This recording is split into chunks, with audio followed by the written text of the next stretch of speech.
Let's talk about the 6 books that I read last week. I had all the books for the Souls of Blackbird Academy, so I had the second book, that's the last one, and then the novella. This is about like all students who go to this academy. They have been unalived and they are just like sitting in this academy for like hundreds of years, like learning magic basically, and like transferring the souls from like earth to like the next realm. It is a cool concept, but I never got like attached to any of the characters. The writing was like kind of juvenile. I mean, it is YA. There were like 6 POVs. Maybe I'm just like not into like this romanticy element, but like this series was just okay to me. I think the execution just was lacking, but the concept of it was kind of cool. It did remind me a little bit of Harry Potter because like they're in houses and they get like sorted into those houses too. And then another book I had an arc for is called The Mashup. I personally have never heard of, but it stands for like mansion, apartment, shack, home. It's like a fortune telling game that like predicts your future. And basically this woman wakes up like in her fortune telling future dream that she had when she was like younger. So she lives in this like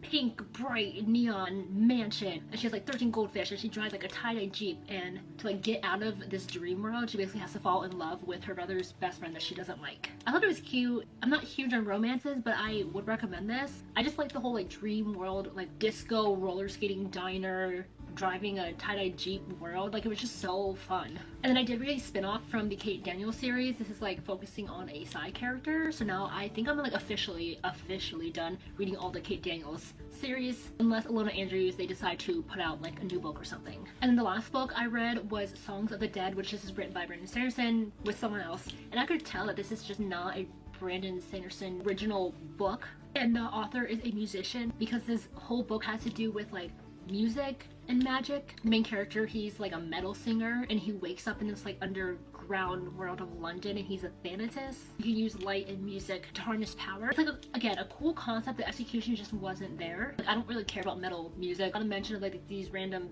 bands and like songs I just don't know in this book, especially because the main character is like a metal singer. That when I got to the end of this book I was just kind of bored, and like also I didn't really know what was going on, and I felt like the world building was just a little more intricate, more detailed, and the ratings for this were not good. I was originally surprised about, but now after reading it I can understand why. But speaking of Brandon Sanderson, I am currently listening to the graphic audio of The Way of Kings, the first book in the Stormlight Archives, and I am really enjoying it. This is like almost a 40-hour audiobook, but it is so good. Let me know if you've read any of the same.